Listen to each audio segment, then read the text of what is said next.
They say the desert hides what the world wants to forget. I wasn't just running from a drug lord. I was running from the man I'd become. I found a diner in the middle of nowhere, flickering neon and rules etched in blood. No questions, no mistakes. And never listen when the jukebox plays that cursed seventh song. I thought I was escaping death. Turns out, I was applying for a new kind of hell. The highway cut through Arizona's desert, a narrow road of cracked asphalt fading into the heat. I'd been driving my old rusty Civic for over an hour, the sun heating up the car, my eyes tired from constantly checking the rearview mirror. The desert behind me was empty. No cars, no dust. But I wasn't safe. Rico's men never missed.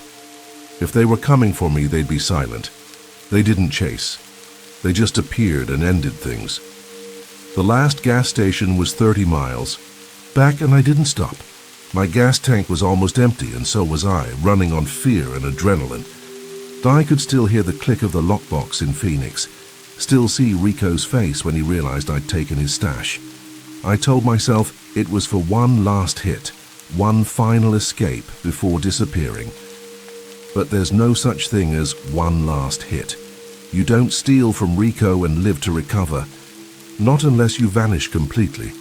Then I saw it, a flickering neon sign in the distance glowing against the orange sunset. Coyote's Diner, or what was left of it. Half the letters were broken, leaving CYTES glowing faintly in red.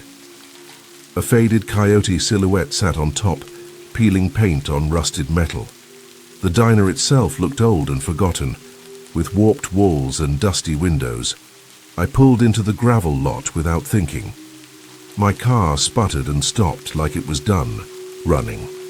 The silence was heavy, broken only by the desert wind and the sound of my cooling engine. My hands shook on the steering wheel, not from withdrawal but because I had no options left. I sat there breathing in the dusty air. It smelled of desert plants and baked earth. My cracked window didn't help with the heat. I pulled out a crumpled newspaper clipping from my pocket, taken from a truck stop board 50 miles back. The ad was hard to read. Cook wanted, cash, no questions, night shift only. It sounded like a job for someone hiding, like me. I opened the glove compartment. An orange pill bottle rolled out, with one last pill inside.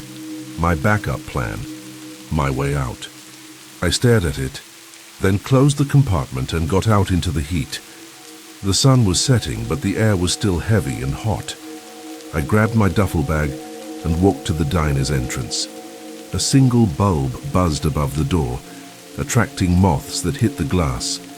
I paused before going in. The bell above the door jingled weakly as I entered. The diner smelled of old grease, metal, and something strange, almost animal-like. It looked worn out, red vinyl seats patched with tape, yellowed floors curling at the edges, and flickering lights that made everything feel off. The counter ran along the back, with a rusty napkin holder and a dirty coffee pot. This place didn't just serve food. It felt like a stop between mistakes. I stood there unsure. Then a tired voice came from the kitchen. "We're closed." A woman stepped out, wiping her hands on a stained apron. She looked about 60, Navajo, with silver-streaked hair tied back. Her hands were covered in scars like she'd been through a lot. "I'm here about the job," I said, holding up the clipping. She didn't take it.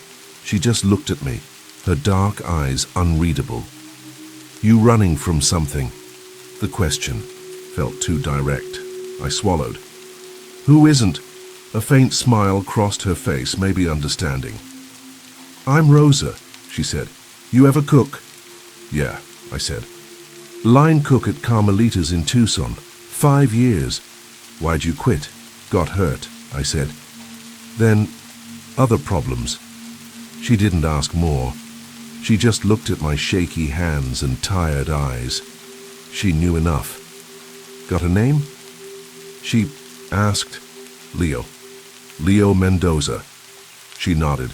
then motioned to the kitchen. "Come on, show me what you can do."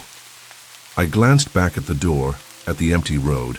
No one was coming to save me. No way out, just dessert and this woman offering a job with. No questions, so I followed her. The door closed behind me and the desert disappeared. The kitchen was surprisingly clean. After the state of the dining area, I'd expected layers of grime and rust, maybe a grease fire still smoldering somewhere in the walls. But everything back here gleamed in cold industrial silver. The counters were wiped down, the grill spotless, the fryer emptied and scrubbed. Even the walk-in freezer hummed with clinical precision. It was the kind of space that spoke of order, discipline and ritual. Rosa moved through it like a spirit with roots. Her feet barely made a sound, but her presence filled the room.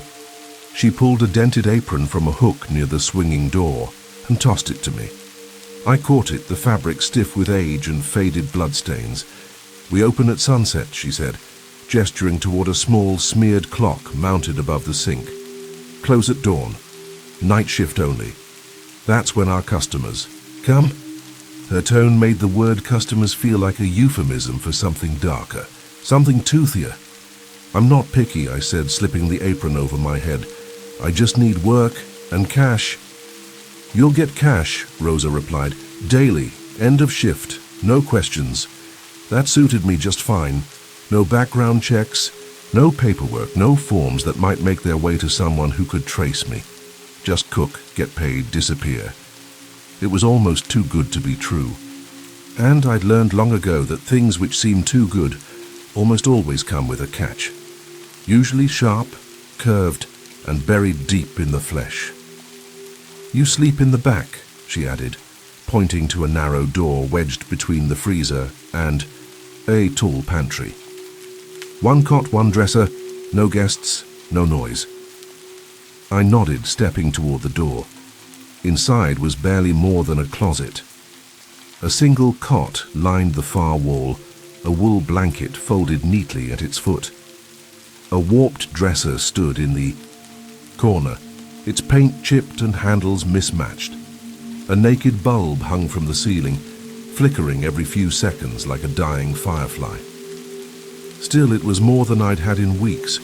I dropped my duffel bag on the cot and pulled out the only thing that mattered. A framed photo of Sophia, age 8, front teeth missing and eyes lit with a joy I no longer understood. She was standing in front of a sandbox, arms spread wide like she could hug the world. My daughter, my last good thing. I set the photo gently on the dresser, like it was an altar, and whispered, "Soon, Mika. Just give me a little more time." When I returned to the kitchen, Rosa was pulling items from a walk-in fridge. Tubs of ground beef, cartons of eggs, thick-cut bacon sealed in waxy paper. Her movements were methodical, practiced. She worked in silence, as if conversation itself would spoil the flavor. "The menu's simple," she said, finally breaking the quiet. "Burgers, fries, eggs, coffee." "Got it," I replied. Already checking the grill's pilot light, she pointed to a narrow shelf above the prep station. "House seasonings. Don't substitute. Don't get creative." "Understood." I ran my fingers over the surface of the grill. It was smooth, blackened with age, but lovingly maintained. This place may have been crumbling at the edges, but the heart of it, the kitchen, beat steady and strong. That more than anything made me trust Rosa. You can fake a lot of things, but not a well-kept grill. Then her tone shifted, lower, colder. "One more thing?"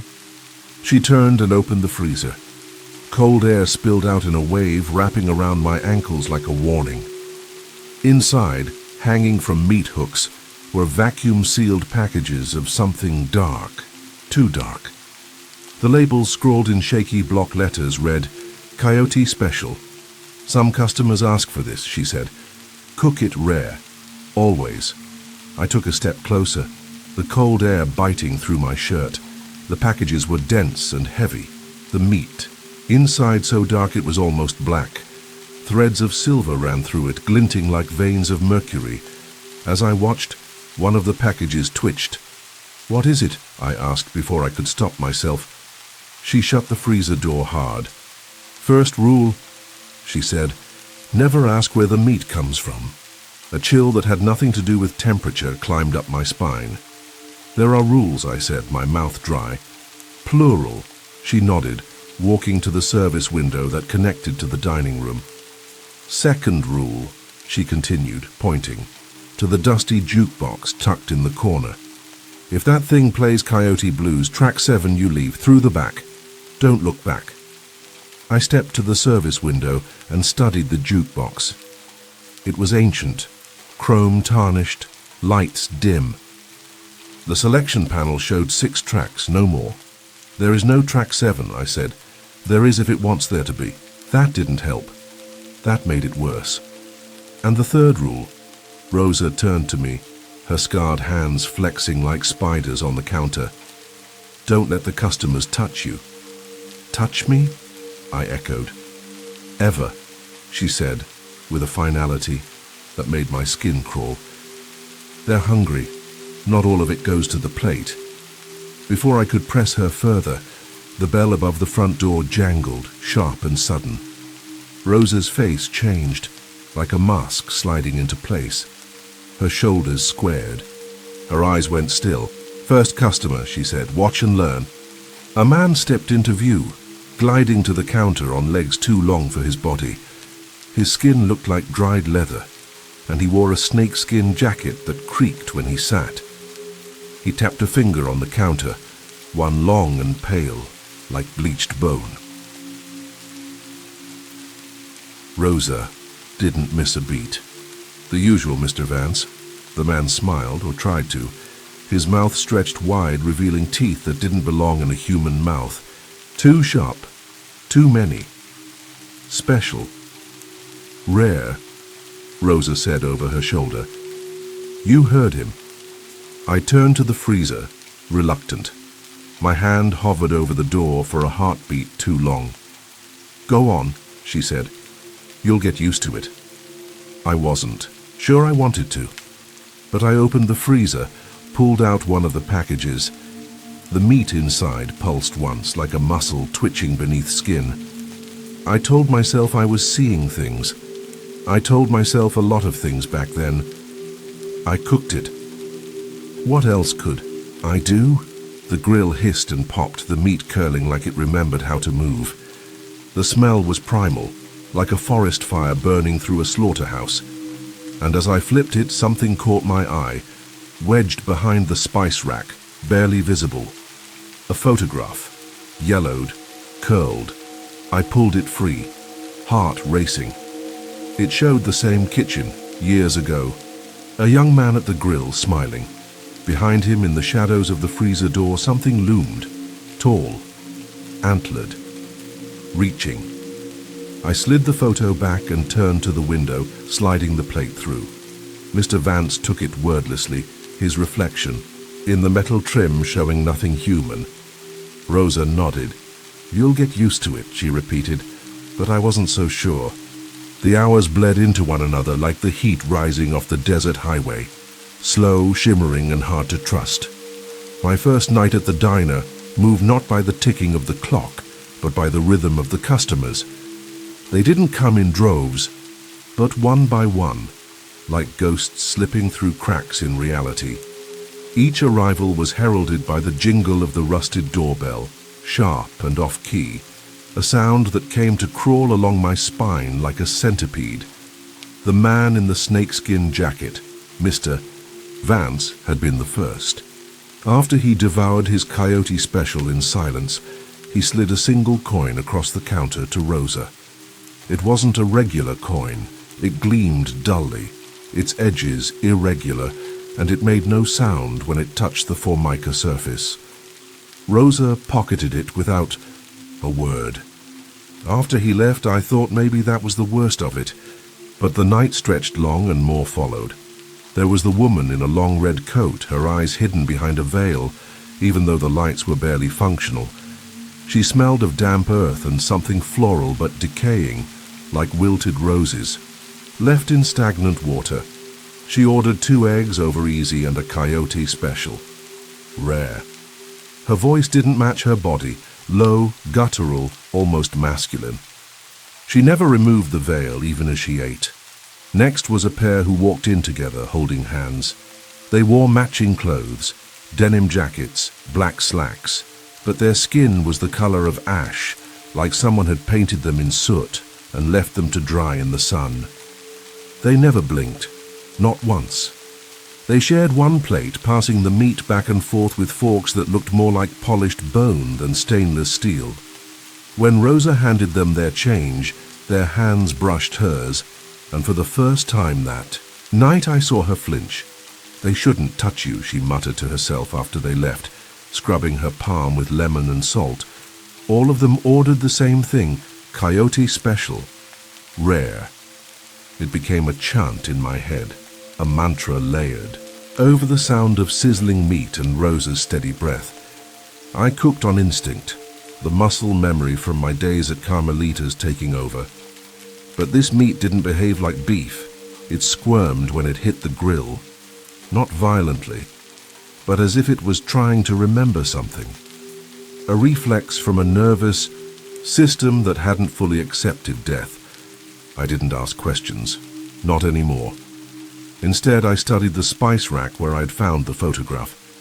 My fingers itched to check again, to pull the photo free and study it longer. But Rosa's presence loomed near constantly, and part of me was terrified of what else I might find behind those jars of paprika and cumin. At around 3 a.m., a lull settled in. Rosa moved with unhurried purpose, cleaning the counter, refilling the napkin holders, counting the strange silver coins. She did everything by hand, no machines, no register. The air felt heavier then, the kind of weight that builds before something happens. I wiped down the grill, though it barely needed it, and found myself drifting toward the service window. The jukebox sat in the corner of the dining room, its dusty shell humming quietly. 6 tracks glowed faintly behind fogged plastic. I counted them. Again. Still 6. But Rosa's words came back. If the jukebox plays Coyote Blues, track 7, leave through the back. Don't look back. So I stared at it, my reflection, flickering in its chrome body, distorted. I stepped out into the dining room, boots echoing off the worn linoleum. No customers, just me and the low hum of failing neon. I stood in front of the jukebox, hands at my sides. The track buttons looked greasy and ancient. I wasn't going to press one. I told myself that. But my hand rose anyway, hovering over the 7 slot that didn't exist. There was a sliver of space beside the 6th track, a hairline fracture in the panel, something that shouldn't have been there. "Don't," Rosa's voice cut through the stillness. I jerked my hand back like I'd touched a burner. She was beside me, silent as a shadow. "I was just looking," I said too quickly. "Looking is asking with your eyes," she replied, her voice flat. "And some things are waiting for you to ask." The jukebox let out a low whine then, almost like it had heard us. I turned away. We moved in silence after that. No more customers. Just the desert pressing in outside the windows, and the sound of the freezer humming like it was straining against something far older than electricity. By the time the sky began to lighten, my hands were shaking again, not from withdrawal, but from something more primal. A sense that I was being watched, studied, tasted in advance. I didn't see anyone else come in, but the bell above the door jingled a few more times. Each time Rosa would nod at me to cook, and I did. One man paid in teeth. Literal teeth. 3 of them. Worn flat with age. Rosa dropped them into a tin, marked tips without hesitation. Another customer asked for coffee and sat in the booth furthest from the window, though it was pitch black outside. He had a handkerchief wrapped around his neck, and when he sipped his drink, I saw the skin beneath. It rippled, moving in waves like something was trying to crawl free from under his collarbone. I wanted to ask Rosa why she let them come here, why she served them, fed them, smiled at them, but the rules were clear. Don't ask, don't touch, don't look back.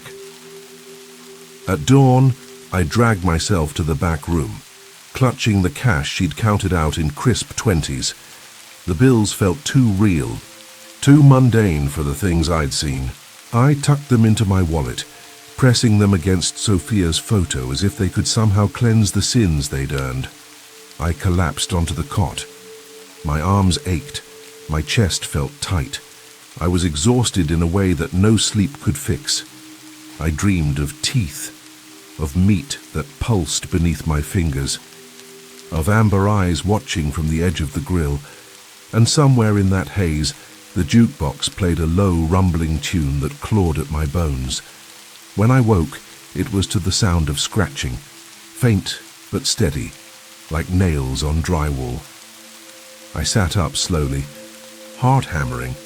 The scratching was coming from beneath the cot. I leaned over and lifted the corner of the blanket. Nothing, just concrete. But the moment I looked away, it stopped, and I didn't sleep again. The next evening I awoke in a cold sweat, the memory of scratching sounds still clinging to the corners of my mind. For a few seconds, I didn't know where I was. The peeling wallpaper, the faint smell of old grease, the dusty shaft of twilight. Cutting across the cot, all of it slid into place slowly like puzzle pieces from a nightmare I hadn't finished dreaming. I sat up and reached for the orange pill bottle tucked into the hidden pocket of my duffel bag. It felt heavier now, as though the single pill inside had gained mass from the weight of my choices. My fingers hovered over the cap. Just one more smooth fall into numbness. But Sophia's picture on the dresser stared at me with unwavering eyes, the smile of someone still waiting for her dad to come home and do better. I put the bottle down without opening it. In the kitchen, Rosa had already begun prep for the night. The scent of burnt coffee filled the air like incense, masking something raw beneath it, something wilder. She didn't look up when I entered, just gestured toward the stove. "Coffee's hot, it'll help." "Thanks," I muttered, pouring myself a cup. It scalded my tongue, but the pain helped drag me fully into wakefulness. I checked my burner phone out of habit.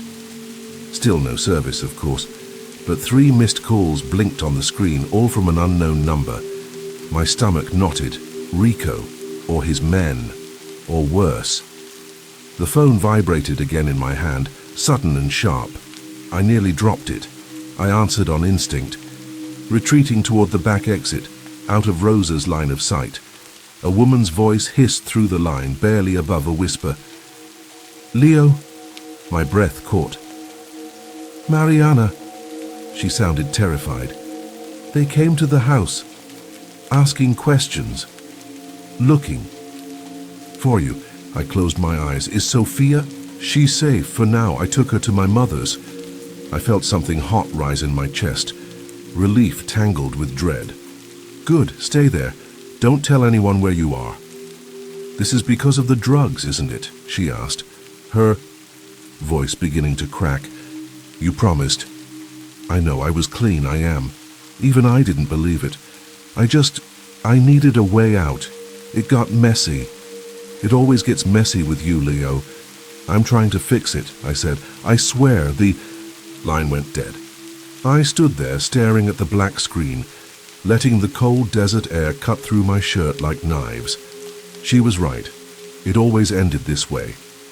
Blood, broken promises, and me standing in the middle of the wreckage with nothing but guilt to keep me warm. When I came back inside, Rosa was watching me. Her eyes were like glass obsidian, dark, polished, unreadable. "Trouble?" she asked. "Nothing I can't handle," I lied. "The desert has a way of sniffing out liars," she said, turning back to her station. The rest of the shift passed in a haze. The same strange customers, the same orders. Coyote special, rare. I cooked mechanically, hands moving on their own. Every sizzle of meat another reminder that something about this place was wrong at the molecular level. Every time I opened the freezer, I felt the eyes of those vacuum-sealed packages crawling over me. Around midnight, during a lull in the flow of customers, I found myself standing before the jukebox again. I didn't remember walking there. The plastic cover was fogged and scratched. 6 tracks. No more. But there, beneath the number 6, was a faint indent. Not a number, not a label, just a shallow groove where the plastic had worn away. It called to something in me. Not the addict, not the coward. Something older, something hungry. I reached out. My finger hovered just above the edge of the machine. Hand clamped down on my wrist, firm, scarred, alive with warning. "Don't," Rosa said, her voice barely more than a breath. "I was just... You were tempting fate." I stared at her. She looked genuinely rattled for the first time. She glanced toward the window. "Some music calls things you don't want to meet." Before I could ask what she meant, my burner phone rang again. The ringtone shattered the tension like a gunshot. I jerked it from my pocket, heart hammering. "Hello?" I answered, retreating toward the rear door again. This time it wasn't Mariana. It was Rico. His voice was smooth, oiled with venom. "Ghost towns can't hide ghosts, Leo. How did you... I own half the cops in Arizona. You think I don't know where a junkie like you would run to? I'll get your money." "It's not about the money anymore." His voice dropped to a hiss. "It's about respect." The line went dead again. I didn't move for a long time. When I returned, Rosa was waiting with something in her hand. A small leather pouch. "You looked," she said. "I didn't press anything. Looking is enough." She poured something. Into her palm, a yellowed canine tooth, curved and sharp. "What is that?" I asked. "Protection of a sort." I hesitated. "From what?" "From those who would hunt you," she said. "And from yourself." She pressed it into my palm. It pulsed faintly. Warm, alive. "Why are you helping me?" Her expression shifted, just slightly. "You remind me of someone." "Your son," I guessed. She nodded once. "He broke the rules, too." I wanted to ask more, but the bell above the diner door jangled again. Rosa's mask slid back into place. She turned, her voice slipping into its usual rhythm. "Welcome. Booth or counter?" I stood frozen at the edge of the kitchen, the tooth burning in my hand, Rico's words echoing in my ears, and the jukebox still humming its silent threat behind me. Later that night, I dared to open the freezer again, not to grab meat, but to understand. The curiosity gnawed at me, sharpening its teeth on the bones of my caution. I pulled one of the packages from the hook and unsealed it slowly. The smell hit me first, metallic, musky, almost sentient. The meat inside wasn't just dark. It was wrong, purple veins, silver marbling. It pulsed when I touched it, not residual nerve movement. No, this was intention. It responded. Rosa appeared silently behind me, her presence pulling the heat from the air. "I told you not to look." "I didn't ask." "Looking is asking." She rewrapped the meat calmly, like this happened more than it should. "They'll smell your fear now," she said. "Who?" "The night customers. They know when someone's broken the rhythm." I stood frozen, the coyote tooth in my pocket now pulsing like a second heartbeat. That night I didn't sleep. I just listened, too. The jukebox humming, the freezer humming, and something else out beyond the dunes howling. The desert always goes quiet before something dies. I felt it in my bones that night.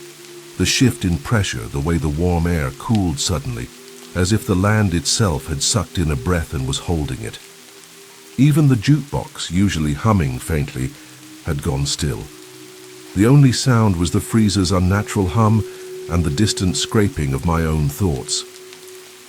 I had just finished plating another coyote special When the bell above the diner's entrance didn't ring, it clanged hard, sharp, violent, the kind of sound that makes every muscle in your body lock before your brain can catch up. Through the service window, I saw them. 2 men, both wrong in the way predators always are. Sharp suits that didn't match the dust on their boots. One wore a leather jacket with a snake and dagger tattoo coiled up his neck. His eyes scanned the diner with clinical detachment, like a hunter walking into a blind. The other was bulkier, bald, and already reaching inside his coat with the mechanical grace of someone drawing a weapon they'd used far too many times. Rico's men, my blood turned to stone. "There you are, pendejo," the tattooed one sneered when he spotted me. His voice cut across the diner like a knife through canvas. I backed away from the window instinctively, already moving toward the back door. Rosa appeared before me like she'd stepped through the shadows themselves. "Go." They saw me. "They're not the ones you should be afraid of." Before I could ask what she meant, the jukebox clicked. It came to life on its own. The lights flared, not gently like before, but violently. The bulbs behind the cracked plastic pulsed in red and gold, and then came the sound, howling. Not music, not a song. It was as if coyotes had been recorded and warped, slowed to something ancient and hungry. Their cries stretched over a beat that pounded like a heart forced out of rhythm. Track 7. Rosa's face changed. She grabbed my arm with surprising strength and shoved me toward the rear exit. "Don't look back, run." "What about you? I'm protected, you're not." As I stumbled away, I saw the 2 men push open the kitchen doors. The bald one raised a pistol. Rosa stepped between us like a wall made of bone and spite. "This is not the place for your business," she told them, voice calm but ironclad. "Leave now!" "Move, abuela," the tattooed one growled, shoving past her. "Or you're next!" I ducked behind the prep counter just as the gun was raised toward my head. The howling grew louder. The lights flickered and then went out. Completely silence, not natural silence. This was a vacuum. I couldn't hear my breath, couldn't hear the blood in my ears. Then screams, not mine, not Rosa's, Rico's men. The first cry was short, sharp, shock giving way to agony. The second came in a ragged gurgle, high-pitched and inhuman. Beneath them, something wet tore.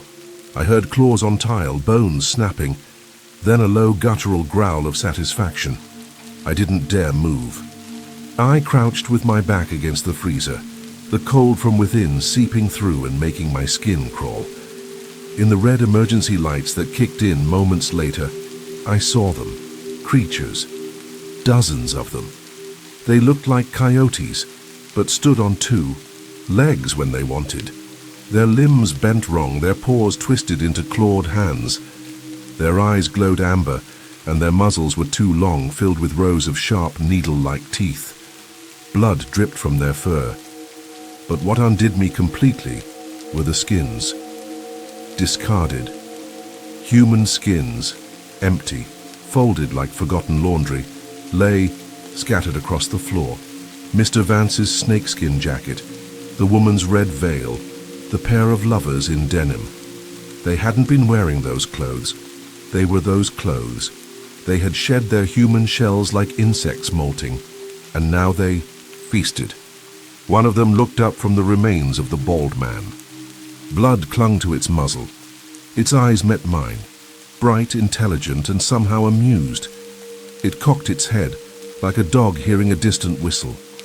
I felt something ancient and cold wrap around my spine. Skinwalkers. They were real, not just tales whispered in Navajo households, not just shadows in campfire stories. Rosa had called them something in her language, Yinaldlushi, shapeshifters, witch beasts, creatures that walked between forms. One stepped forward. It was taller than the others, broader in the shoulders. It wore remnants of the man with the snakeskin jacket. As it approached, I raised the nearest knife from the counter, my hand trembling. "They won't hurt you," Rosa said quietly from behind me, but her voice didn't carry confidence. Not while you're under my protection. The creature stopped inches away, its breath hot and fetid on my face. It sniffed once, twice, then leaned closer. Its eyes, those impossibly deep eyes, scanned me not with hunger, but with curiosity. Then it did the impossible. It spoke, not in English, not in any language I recognized. The sound was like gravel and wind and bone. It scraped across my nerves. Rosa replied in the same language, voice steady. The creature grinned, if it could be called that, and stepped back into the pack. "What did it say?" I asked. "That you smell of fear and chemicals." "I didn't." Answer. Rosa looked at me then. Truly looked. "I told it you belong to the diner now." The rest turned back to their meal. Bones cracked, jaws snapped. Rosa tugged me toward the back room. "Come, they'll be done soon." I didn't fight her. We walked through the quiet kitchen as the creatures fed behind us. I kept my eyes forward. I didn't look back. She shut the door gently behind us, the sound almost reverent. In the harsh light of the bare bulb, I finally found the breath to speak. "You knew," she didn't answer at first. "You knew what they were." "Of course," she said. "Why do you think I gave you the rules? You serve them. You feed them." "They were here long before me," she replied. "Long before this diner, and they'll be here long after." I glanced toward the freezer. "The meat." She turned sharply. "Stop." I froze. Some things can't be unlearned, Leo. My legs gave out and I sank onto the cot. Behind the door, the feeding had ended. The silence pressed in again, heavier than before.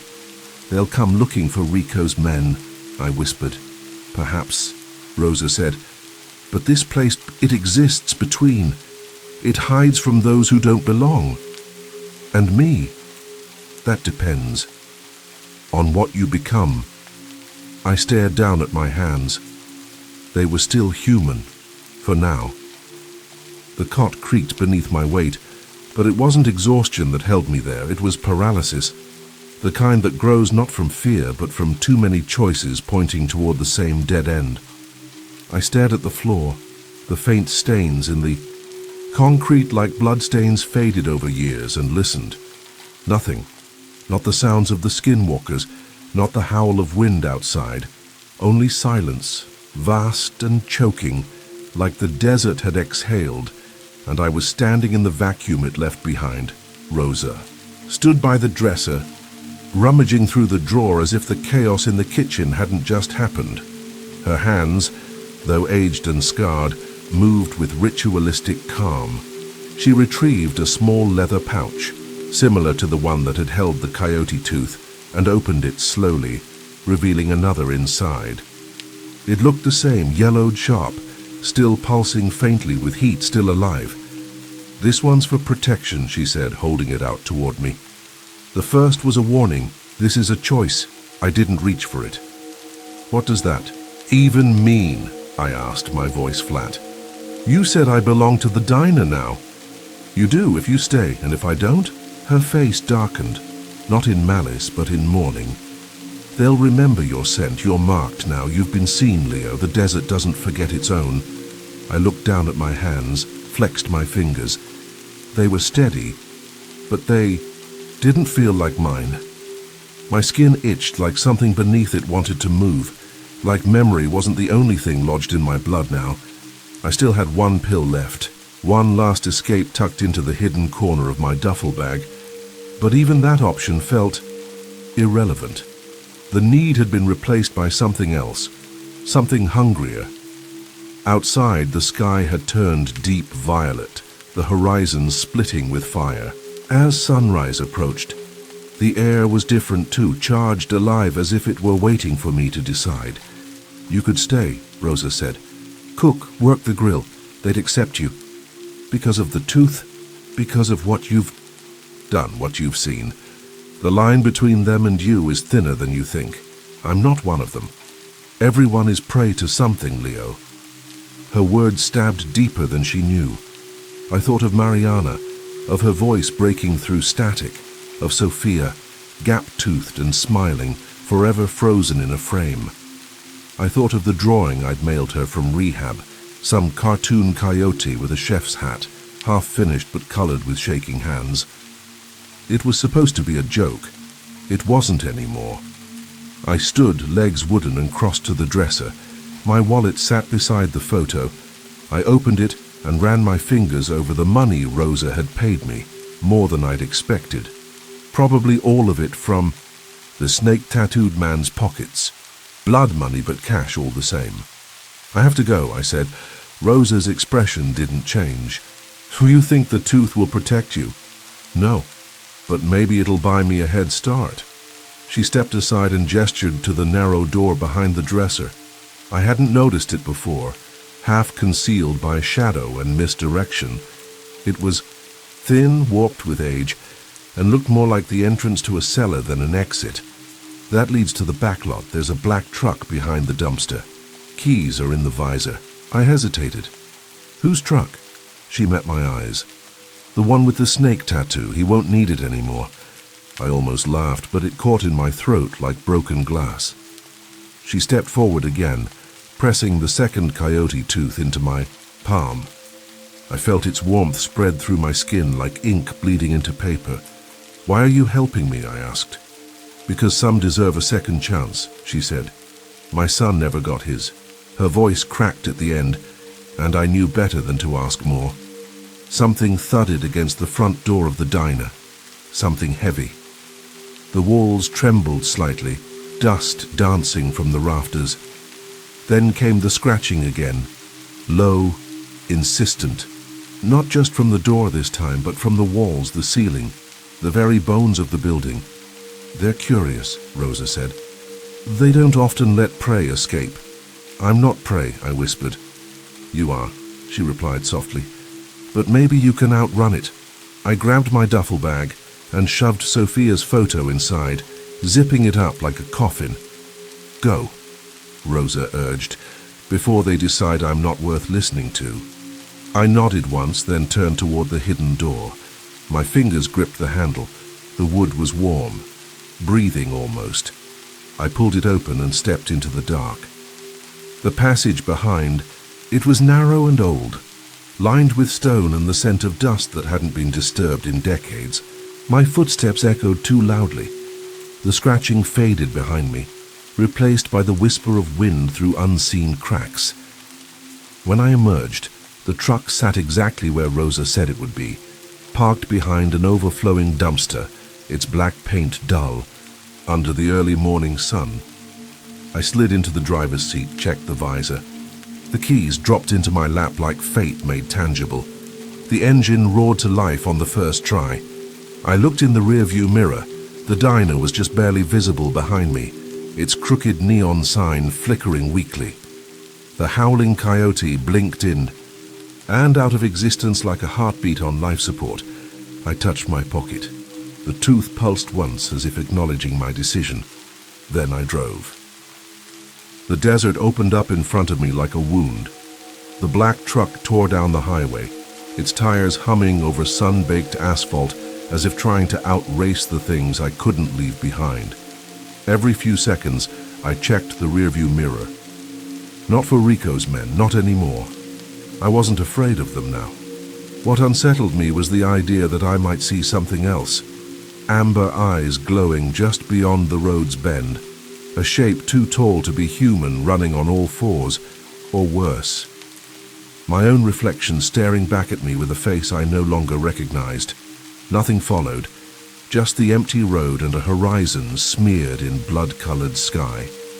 The tooth in my pocket pulsed gently.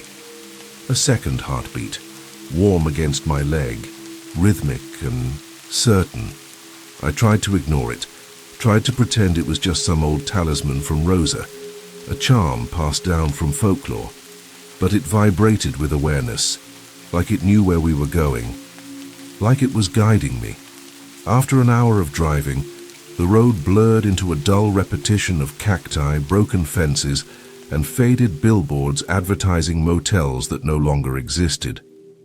The desert felt endless, but not in the way most people mean. This wasn't just emptiness. This was something else, a stretch of space between, like the diner itself. It felt like I was driving through the dream of something older than civilization.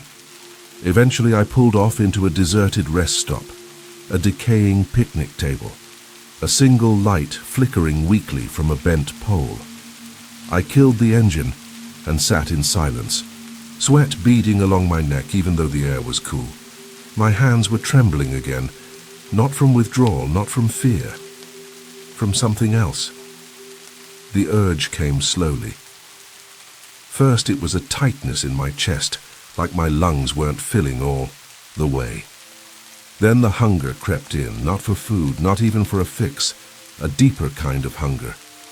I wanted to run, to chase, to hunt. Something primal stirred just beneath my skin, a memory etched into DNA, long dormant and newly awakened. I reached for my duffel bag and dug out the orange pill bottle, rolling it between my fingers. The last pill, my escape hatch. One dose to mute the fear, numb the instincts, and sink back into the chemical amniotic sac that had always kept the world at bay. I unscrewed the cap and held the pill in the flat of my palm. A single chalky promise. Then I looked down beside it. Sophia's photo had fallen out, her smile frozen in that moment of innocent joy. She didn't need a ghost for a father. I rolled down the window, felt the cold desert wind on my skin, and with a flick of my fingers, I let the pill go. It disappeared into the dark without a sound. The hunger didn't leave. It just became something I had to carry. I started the truck again and pulled back onto the road, letting the rumble of the engine drown out my thoughts. Miles passed like seconds. Or maybe it was the other way around. Time was slippery now, like the lines between skin and fur, memory and instinct.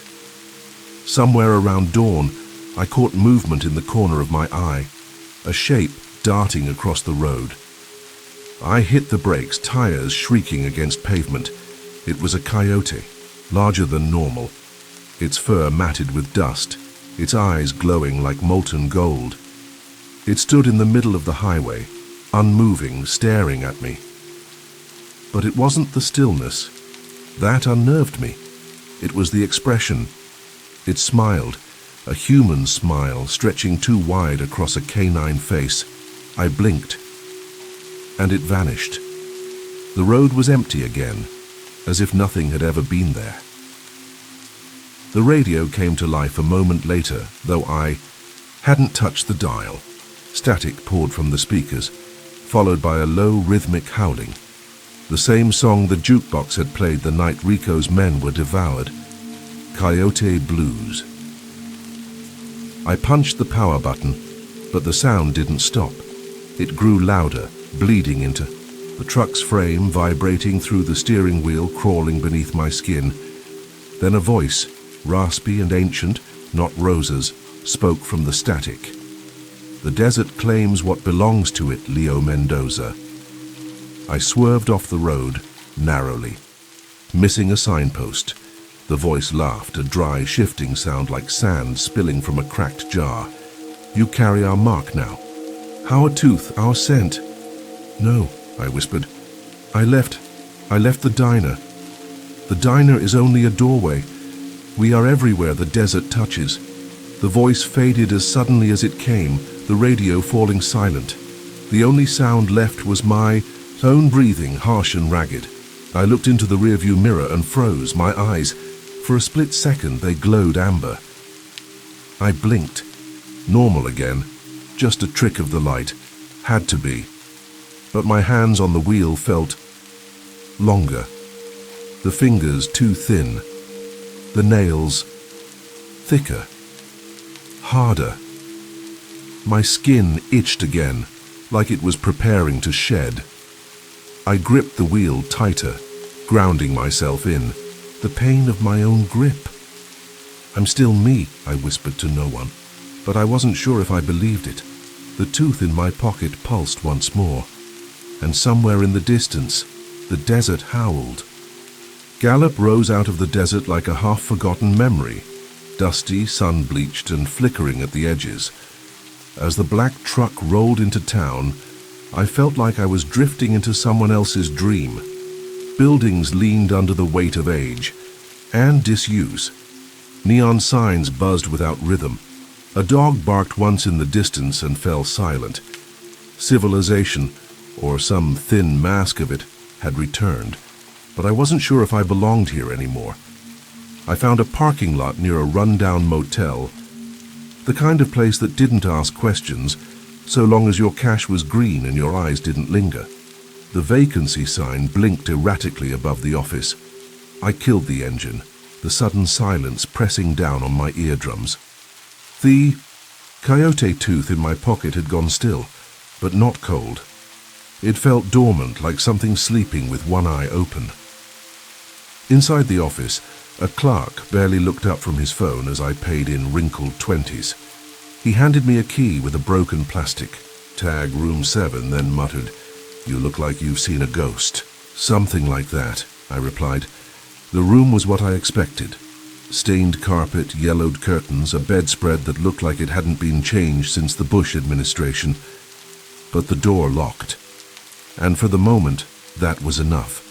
Showered, scrubbing until my skin turned red. I thought maybe I could wash off the diner, the smell of meat that moved, the sound of Rosa's voice whispering rules older than the road. But it clung to me. Not on the outside. Inside, woven into the sinews of my muscles, the soft spaces of my memory. Afterward, I sat on the edge of the bed, towel around my waist, and stared at myself in the mirror above the dresser. My reflection looked like me, but thinner, paler, the shadows under my eyes darker. When I blinked, I thought I saw my pupils elongate vertically, like a predator's, but when I leaned closer, they were round again. I grabbed the motel's landline phone. My hands trembled slightly as I dialed Mariana's number from memory. I didn't want to use the phone, but I needed to know. She answered on the second ring. "Leo?" Her voice was taut, afraid. "Where are you?" "I'm okay, are you?" A pause. "Sophia's fine, but they came back. Rico's people. They asked about you again." My stomach clenched. "Don't talk to anyone. Don't tell anyone where. You are not even—" "I know," she cut in. "I'm not stupid. I wired you some money," I said. "Enough for now. It's not everything, but you think that makes up for everything?" Her voice was shaking, half with rage, half with hurt. "I don't just disappear and then come back with cash and expect to fix the world. I'm not trying to fix the world, just hold it together long enough to fix myself." Another pause. Then softer. "Sophia still has that coyote. Drawing you scent. She keeps it on her nightstand." I swallowed the lump in my throat. "Tell her I love her. She knows." We hung up, and I sat there for a while in silence. I reached for my jeans, shoved the tooth deeper into my pocket, like burying it could delay the transformation clawing at the back of my skull. But it was already too late. As I stepped outside to get food, the first patrol car pulled up beside the truck. The officer leaned against the hood casually, one hand on his belt, the other hovering near his holster. "Sir," he said as I stepped onto the curb, "is that your vehicle?" "No," I said before I could think better of it. "I mean, not mine exactly. Mind telling me how you came to be driving?" "Get." I didn't run. I didn't argue. I just raised my hands and said, "It's complicated." And just like that, it was over. The cuffs were cold against my wrists, a familiar feeling in a body that didn't feel entirely mine anymore. The station was a squat, windowless building at the edge of town. The fluorescent lights inside buzzed like angry insects. They took my belongings, wallet, burner phone, the tooth. The moment it left my pocket, a cold dread settled in the hollow of my spine. They fingerprinted me, photographed me. led me to a cell with a narrow cot and a stainless steel toilet. One phone call, the officer said. I picked up the wall-mounted phone and hesitated, then asked the operator, "Can you connect me to the Coyote's Diner, Highway 86, Arizona?" "I'm sorry," she replied after a pause. "There's no listing for that business." Of course there wasn't, because the diner didn't exist. Not in the way people meant when they said real. It belonged to the desert now, just like me. The cell was silent, save for the low hum of the fluorescent light and the steady tick of something I couldn't name deep inside my skull. I sat on the edge of the cot, elbows on knees, staring at the opposite wall like it might offer me answers. It didn't. Just concrete, smooth and indifferent, but I couldn't shake the feeling that something was behind it, waiting. They'd taken the coyote tooth. During processing, said it was evidence, said it wasn't allowed in holding. I hadn't argued, but the moment it left my possession, I felt it, like a tether cut loose, like a door quietly left ajar in a house that was supposed to be locked tight. Night came slow in the cell, creeping through the barred window like black ink spilled across the sky. The overhead light flickered, once, then again, and then came the scratching. At first I thought it was a rat, or my imagination, but no, it was coming from the wall, not the floor, not the door, from the inside of the concrete itself. Slow, deliberate, like claws dragging across stone. Then came the voice. Not a voice exactly, more like a presence that had learned to speak. Leo Mendoza. It wasn't male, wasn't female, it was wild. Dry as the desert wind, rough as sand sliding over bone. It filled the cell like smoke, seeping into my ears and lungs. "I'm done," I whispered, more to myself than the voice. "Done with all of it. Rico, the diner, you." A low laugh slithered through the air, ancient and amused. "The diner is merely a doorway. We are everywhere the desert touches." I backed up against the far wall, heart pounding. "Leave me alone." "You are not alone," it replied. "You are ours." The concrete wall opposite me bulged outward, impossibly. A crack formed along the center, spider webbing across the surface like ice fracturing under weight. Through the gaps, something moved, fur and claws and eyes like burning embers. I stumbled to the bars, shouting, "Officer! Anyone!" No response. The station was silent.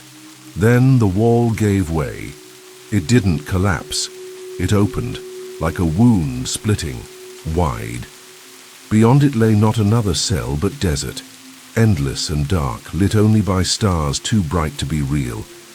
And in the breach stood a figure that dwarfed every skinwalker I'd seen. It stood upright like a man, but wore a body too long, too lean, stitched together from shadows and hide. Antlers crowned its head, branching like the limbs of a dead tree. Its eyes found mine and pinned me in place. It stepped into the cell, impossibly silent. In one clawed hand, it held the coyote tooth they'd taken from me. In the other, nothing. But it didn't need anything. The danger clung to it like a second. "Skin, come join the hunt," it rasped. "I'm not one of you," I said, the words falling out broken, its head tilted curious. "Are you not?" I looked down and froze. My fingers had begun to stretch, the nails thickening into curved black claws. The skin on my arms shimmered, twitching, like something inside was testing the barrier of my flesh. My jaw ached, my mouth filled with the taste of copper and soil and hunger. Through the breach in the wall I saw a car moving far off in the desert, headlights slicing through the night. I could smell the driver, human, afraid, vulnerable. The scent was intoxicating. The foi. Hunger surged. My breath came ragged. I dropped to my knees. "No," I growled. "I have a daughter. I have a life." The creature stepped closer, filling the cell with its shadow. "You have instinct, and instinct is older than love." I pressed my clawed hands against my chest. "I am Leo Mendoza," I said through gritted teeth. "I am human." Something shifted inside me. Something bright, defiant. Sophia's face rose in my mind, not just the photo, but the sound of her laughter, the warmth of her hug, the memory of her saying, "Daddy, don't go."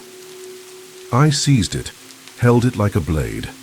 "I'm done running," I said, louder this time. The Skinwalker lunged, but as its claws reached for me, the vision of the desert behind it faltered, like heat distortion. The creature shimmered, glitching in and out of reality. The breach sealed, the wall reformed. The cell snapped back into place like a rubber band pulled too far. I was alone again, panting, sweating, my hands still human, shaking. Morning light filtered in through the bars, and then came the sound of keys. The officer from the day before appeared at the door, clipboard in hand. "Your lucky day," he muttered. "Charges dropped. Owner of the truck called, said it was all a misunderstanding." I stared at him, speechless. He opened the door. "Get your stuff. You're free to go." My belongings were in a plastic bag, wallet, burner phone, and the tooth, still. Warm to the touch, still pulsing. But I held it tighter this time because freedom came with a price, and the desert never forgets. Outside the station, the morning was too bright, too clean. The desert stretched endlessly, indifferent to everything I'd endured, everything I'd become. A bus idled at the corner across the street, its faded letters blinking Tucson. It hissed, gently, like it had been waiting just for me. I stood there for a long moment, the plastic bag of my belongings clutched in one hand, the coyote tooth burning faintly in the other. It still pulsed, slow and steady, like a second heart whispering in code. I slipped it into my jacket pocket. It didn't fight me. It knew. It had already marked me. I crossed the street and climbed aboard the bus, paid with the last of Rosa's money, and chose a seat by the window. As we pulled away from the curb, I looked back. No coyotes, no eyes in the shadows, just heat shimmer dancing across the asphalt. But I knew better now. The diner hadn't been a place. It had been a threshold, a test, and I had stepped through. We rumbled down the highway, the land flattening into open brush and stone. I reached into the bag and pulled out the small notepad and pen I'd picked up at the station gift shop. My hands were steady now, human. For the moment, I flipped to the first blank page and began to write. "Dear Sophia, I'm sorry. I'm trying. I know I've said those words before, and maybe they've stopped meaning anything. But this time, I need them to mean something to me, too. I've done things I can't explain. I've seen things I can't forget. But I'm still here, and that has to count for something. I want to see you again. Not as the man I was, but as the one I'm trying to be. I don't know if I'll make it all the way, but I'm walking in that direction. I swear it." I paused, then added, "And if I ever seem different, don't be afraid. Just remind me who I am. Remind me that I'm your dad." I put the notepad down. My reflection stared back at me in the glass. Tired eyes, greasy hair, unshaven face. Human. Then, just for a breath, my pupils flickered amber. The shape of my face shifted slightly, as if something behind the skin had turned to look. I blinked hard, and it was gone. Outside, the desert yawned wider. Behind me, I carried the memory of claws. The jukebox's song still echoed faintly in the corners of my mind, like something waiting, just beyond the edge of sleep. But I was moving forward, toward Tucson, toward whatever redemption was still left to find. And maybe, just maybe, I could still choose not to run, not to hunt, not to hide, but to be. Thank you for venturing into the darkness with us. If these stories sent chills down your spine, don't keep the fear to yourself. Leave a comment, smash that like button, and share this video with someone who dares to listen in the dark. We release terrifying true stories every week, so be sure to subscribe and turn on notifications so you never miss what's lurking in the shadows. This is High Scare Stories, where nightmares don't end when the video does. Until next time, stay safe and stay scared.